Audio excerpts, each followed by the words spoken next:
سعد رفیق نے کہا کہ عمران خان نے 1973 کا آئین ختم کرنے کا منصوبہ بنایا تھا۔ 2/3 اکثریت والی مطلق العنان حکومت کے لیے EVM کا ڈرامہ رچایا گیا۔ EVM والا تماشا چل جاتا تو ملک کا حلیہ بدل جاتا۔ اتحادی حکومت نے سیاست داؤ پر لگا کر ریاست کی ذمہ داری نبھائی۔ مزید کہا کہ ملک کو دیوالیہ ہونے سے بچایا، عمران خان کے گناہوں کا بوجھ بھی اٹھایا۔ قمر زمان کیرا نے کہا کہ ضمنی الیکشن جیت کر مرکز اور صوبوں میں فساد کا جواب دیں گے۔ وفاقی وزیر داخلہ رانا ثناء اللہ کہتے ہیں کہ ابھی تو کچھ کیا ہی نہیں، صرف گوگی کی انکوائری ہو رہی ہے۔ عمران خان ابھی سے کہنا شروع ہو گئے ہیں کہ انہیں ہراساں کیا جا رہا ہے۔ وفاقی وزیر داخلہ نے مزید کہا کہ سابق حکمرانوں نے جھوٹے کیسز بنائے، اب سچے کیسز کا سامنا کریں۔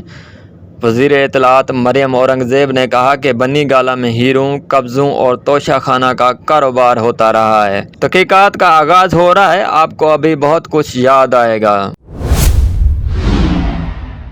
رہنما PTI فواد چودھری کہتے ہیں کہ اغوا اور غیر قانونی گرفتاریاں بڑھ گئی ہیں، پولیس کٹ پتلی بن گئی ہے، ہماری حکومت کے کسی وزیر پر کرپشن کا الزام نہیں ہے۔ شری مزاری نے کہا کہ صورتحال ماشاء اللہ سے اوپر چلی گئی ہے، پتہ نہیں کب پکڑے جائیں گے۔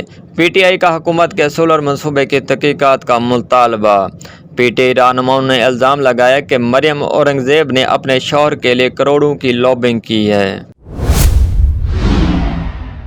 فرح گوگی کے خلاف تحقیقات میں مزید پیش رفت، اینٹی کرپشن نے سیکورٹیز اینڈ ایکسچینج سے ریکارڈ طلب کر لیا۔ حکام کے مطابق فرح گوگی کی کنسٹرکشن کمپنی اور ہاؤسنگ سوسائٹی کا ریکارڈ طلب کیا گیا ہے۔ چیئرمین PTI عمران خان کی پنجاب میں ضمنی انتخابات کے لیے مہم جاری۔ عمران خان کی مہم میں پہلے ہی روز بارش نے رنگ میں بھنگ ڈال دیا۔ PP 202 سہیوال میں جلسے کی تیاریاں بارش سے متاثر، پنڈال میں بارش کا پانی جمع ہونے کی وجہ سے جلسہ منسوخ ہونے کا خدشہ۔ وفاقی وزیر ماحولیات شیری رحمان کا کہنا ہے کہ پاکستان ماحولیاتی بحران سے متاثر ملکوں میں 5ویں نمبر پر ہے۔ رواں ہفتے شدید بارشوں کا خدشہ ہے، عوام کو احتیاط کرنی چاہیے۔ اس بار مونسون بارشیں 87% سے زیادہ ہوں گی۔ مزید کہا کہ پری مونسون سے اب تک 77 افراد سے زیادہ کی اموات ہو چکی ہیں۔ سندھ سے خالی نشست پر الیکشن، PP کی خالدہ سکندر سینیٹر منتخب۔ ڈاکٹر خالدہ سکندر مندیرو نے 97 ووٹ حاصل کیے۔ پاکستان تحریک انصاف کے نور الحسن قریشی کو کوئی بھی ووٹ نہ مل سکا۔ سپریم کورٹ رجسٹرار آفس کی اوورسیز ووٹنگ کی درخواست پر اعتراضات۔